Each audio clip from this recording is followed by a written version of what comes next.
Good morning, everyone. Thank you. I was delighted when Rev Tim suggested that we do a service revolving around DEI, diversity, equity, and inclusion. It's a topic that is near and dear to my heart, and doing a service indicates that this is a subject to be taken seriously by this congregation. And of course, I think that most of us know that these are trying times for DEI efforts. I want to start off by making sure that we're all on the same page with what this is all about. When people think about diversity, they often think about the things that are more or less readily identifiable by individuals about themselves that distinguish them from some others. That means characteristics that are innate, such as race, gender, sexual orientation, ethnic heritage, etc., as well as features that come by lived experience, such as family, geography, education, first language, socioeconomic status, and others. But these are not what's really important about diversity. What's really important is what a person brings to the table, such as their individual goals, priorities, communication styles, problem-solving skills, management strategies, perspectives, interpretations, and so on. It is the interplay of those elements between individuals of disparate backgrounds that drive innovation, creativity, outside-the-box thinking, and ultimately success. But those things are hard to get a handle on, identify, to quantify, so the others serve as surrogates, and for the most part are adequate. And all of those elements are just as crucial to a person's ability to succeed as whatever measure of intelligence is used to compare people. So when someone asks, my child did better grades than this brown-skinned child did, so why did that kid get into Harvard rather than mine? The answer is, because there are many more predictors of a person's ability to thrive at Harvard that are taken into account than just their high school grades and SAT scores. The economist mathematician Scott Page asserts that when problem solving, diversity trumps ability under certain conditions. The problem must be hard, problem solvers must be smart, the group of problem solvers must be more than a handful and drawn from a large population, and the problem solvers must have diverse problem solving skills and perspectives. To that point, there was a study at Harvard Business School in which a class was divided so that one group consisted of a group with the highest grades in the class, which are almost exclusively white males, while another group of the same size consisted of students from the class selected at random, which is mixed by race, ethnicity, and gender. The groups were given the same problem to work on, and the solutions to the problem were evaluated in a blinded manner. The end result was that the solution from the group taken at random, which was diverse in many aspects, was judged to be more creative and better than the solution taken from the group of top students, which is more homogeneous. Equity and its ally justice are best represented by these images. Rachel, there we go. I expect that many of you have seen the equality versus equity graphic with kids of different heights at a fence surrounding a baseball field. I prefer this. In this graphic, you see that equality means that everyone gets the same benefit. In this case, a single box that may or may not help them to see the sunrise. Or, I don't know, it might be a sunset. It's hard to tell from here. Equity means that everyone who needs a benefit gets the benefit that they need to see the sunrise. And justice means that the barrier to seeing the sunrise has been removed for everyone, so that no extra benefit is needed. Shortly after I assumed the diversity role at the UVA Med School, I had a meeting with several members of the upper level administration about potential strategies to improve racial and ethnic diversity among our faculty. I suggested that one of the things that we could do would be to redact information on their resumes about where a person was trained so as to remove biases, both negative and positive, associated with those institutions. The dean responded by saying that he didn't like the idea because if he was comparing candidates who had fairly equal resumes, but one had trained at Harvard and the other had trained at North Dakota State, he would take the one from Harvard because they would have been better trained. I responded by saying that I would take the one from North Dakota State because they had achieved just as much as the one who trained at Harvard without the benefit of a presumably superior Harvard training. Just imagine what they could do with our resources behind them. That's what equity is all about, making sure that everyone has the resources they need. Inclusion is probably the hardest DEI element to explain, but it's a product of a deliberate process of creating a climate and culture in which everyone feels that they are valued, respected, have a significant voice, and belong there. And achieving some measure of diversity will be a wasted effort if many individuals do not feel included. Among its many other benefits, more on that later, recruiting and retaining a diverse group of individuals tends to force institutions to assess those individuals as individuals, rather than as stereotypical representatives of a homogeneous group with which they may be identified. And individualized assessment, training, and participation can only maximize the success of those individuals. All of these seem to me to be reasonable goals. So why is there such a pushback against DEI these days? Well, I think that people who oppose or at least wary of DEI largely fall into one of three camps. At one extreme are people who, for philosophical/ethical reasons, believe that providing benefits preferentially to one group versus others is unfair and not in keeping with the goals of an egalitarian society. Of course, the problem with that stance is that we're already providing benefits preferentially to some groups versus others, which is exactly the problem that DEI is trying to solve. The people who fall into this camp are either unaware of this fact, which seems unlikely for most, or are willing to ignore it in service of sticking with their principled stand. At the other extreme are people who are consciously determined to oppress individuals from groups that have been marginalized, disenfranchised, or disempowered, and clearly DEI efforts are a threat to that end. We're probably not going to make much headway in getting people from either of these camps to reconsider. But I think that in the middle, for most people with a problem with DEI, it comes down to this quote: when you're accustomed to privilege, equality feels like oppression. If you look at life as a zero-sum game in a society with finite resources, and you see someone else getting something that you're not getting, the logical conclusion is that something is being taken away from you. But the problem with that thinking is that it's not a zero-sum game, which is why we may be able to get some traction with people in this group. Most of the pushback against DEI work is being seen in the workplace setting. Ironically, studies on diversity in the workplace, which is in the environment in which most DEI studies have been done, demonstrate that these efforts benefit everyone in the setting. More diverse companies are more likely to hit their financial goals than those are less diverse. Companies with diverse leadership outperform less diverse competitors financially. Employees at companies with active DEI programs tend to feel safe, respected, and connected. Inclusive environments boost employee engagement, retention, and productivity. Diverse teams innovate faster than more homogeneous teams. Inclusive companies are more likely to lead and capture new markets. All of these outcomes benefit all of the employees at these institutions, not just the employees who are perceived to be benefiting directly from the DEI initiatives.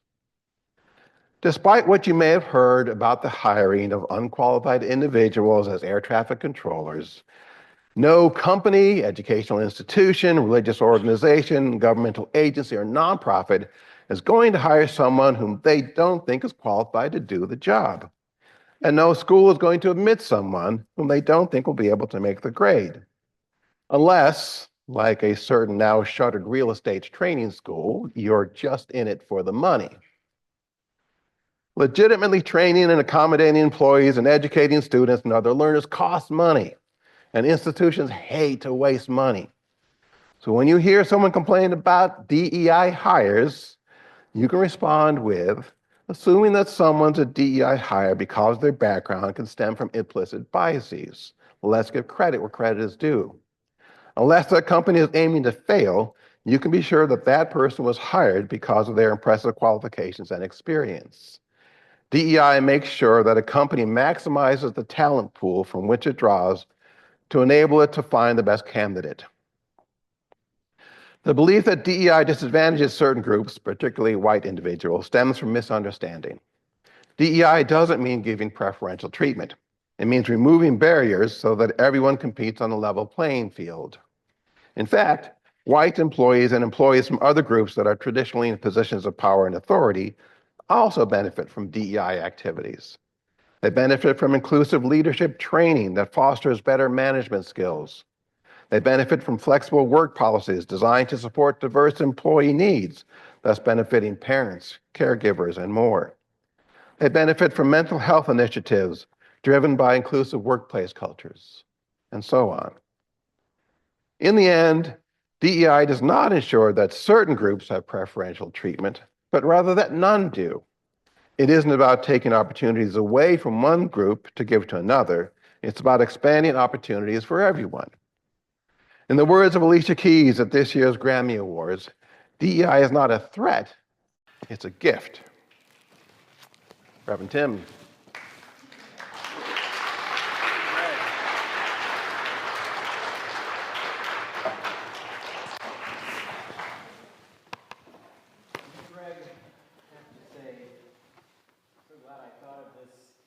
Service and had the good sense to invite you to do most of the talking today. You know, I have to say that I always feel like I'm making a mistake when I'm sitting up here with you because I feel like I really should be down there taking notes because everything you say is just so on point and so spot on. So thank you so much for today's service.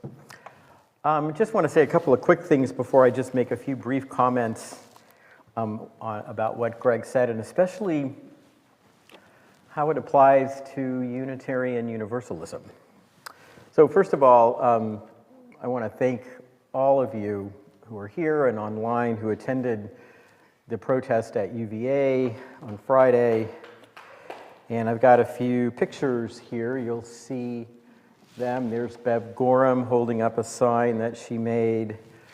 I also want to show appreciation for those of you that attended the protest sponsored by Indivisible last Monday, which I think 1,000 people attended, and I know many from this congregation were there. I just want to say that our congregation, no matter what the Board of Visitors does, no matter what the current administration does, we will continue to protest harm being done to those who are on the margins. Harm done to our democracy, to our legal system, to our healthcare system, education, free speech. I wish the list was not that long. You know, I'm sure some of you have read that wonderful little book by Timothy Snyder that he published some years ago called On Tyranny. He's got a new book out now called On Freedom, which I have not read yet. But in that book, Snyder calls out something that he calls anticipatory obedience, which he defines as giving one's consent to authoritarian behavior even before you're compelled to. In my view, that's what UVA did when they first suspended gender-affirming care 2 weeks ago, and I think that's what the Board of Visitors did again on Friday. I can only hope that that decision will be reversed. About anticipatory obedience, let me say this. The UU Congregation of Charlottesville and Unitarian Universalism as a whole will be a religion and a congregation of anticipatory resistance, not obedience.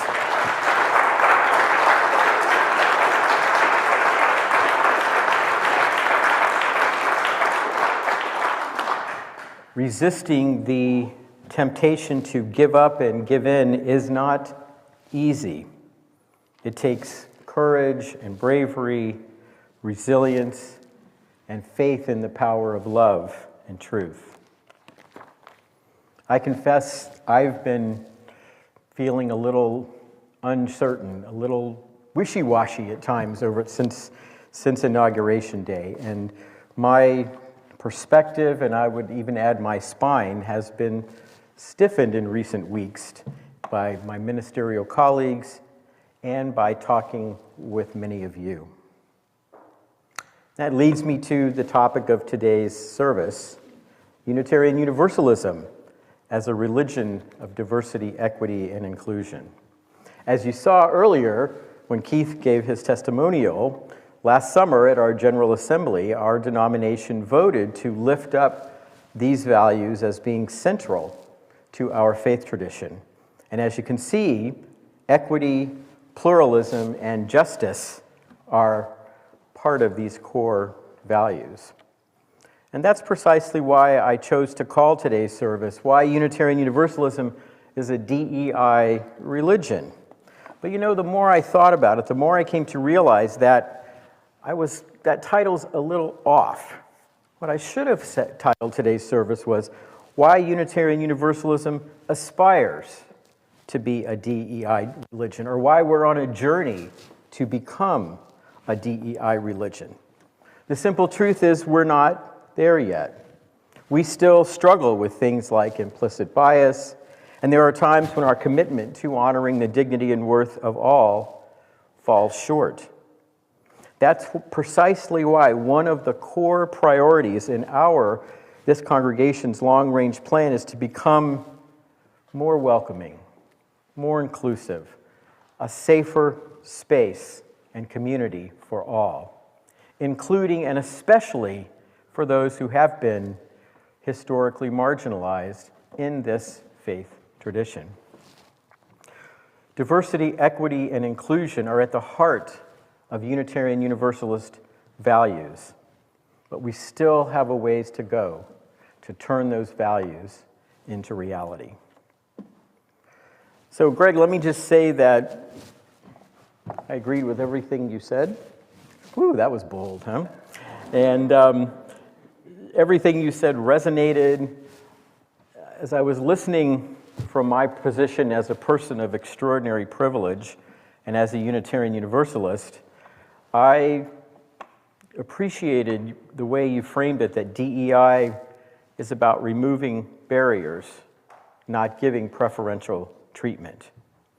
And that at times, embracing DEI as a person of privilege can feel like giving something up rather than gaining something essential that will enable me and my life, and yes, my spiritual journey to flourish. DEI is not a zero-sum game. I think that's going to stick with me for a long time. But near the beginning of Greg's talk, he said something about why diversity is so important that really rang true for me in my own experience as a Unitarian Universalist. I would say that I have experienced the spiritual and religious equivalent of what Greg described, and here's what he said. What's really important about diversity is what a person brings to the table, such as their individual goals, priorities, communication styles, problem-solving skills, management strategies, perspectives, interpretations, and so on. And it is the interplay of those elements between individuals of different backgrounds that drives innovation, creativity, outside-the-box thinking, and ultimately success. Yeah. And in Unitarian Universalism, it's the interplay of our diverse spiritual and theological backgrounds and ideas that drive creativity, spiritual growth, and that come together to create unconditional love. I can't tell you how many times in my years as a UU that I have experienced the spiritual equivalent of what Greg is describing. My journey and my life have been enriched and transformed by our spiritual, theological, and other forms of diversity in Unitarian Universalism. I've been blessed as a UU to journey with people from a wide variety of religious backgrounds, who follow diverse spiritual paths and practices, who have different beliefs and different answers to the great questions of life. In Unitarian Universalism, spiritual and theological diversity are never a reason to exclude, to demean, or to force everyone into one theological box, to find truth in only one sacred text, or to journey down only one spiritual path. It is our embrace and celebration of the diversity among us that has enriched and deepened so much my personal search for truth and meaning, and it will always lead me to say with pride that Unitarian Universalism is most assuredly on the path to becoming a DEI religion, and it is for that reason that I will always be proud to call myself a UU. Amen. And blessed be.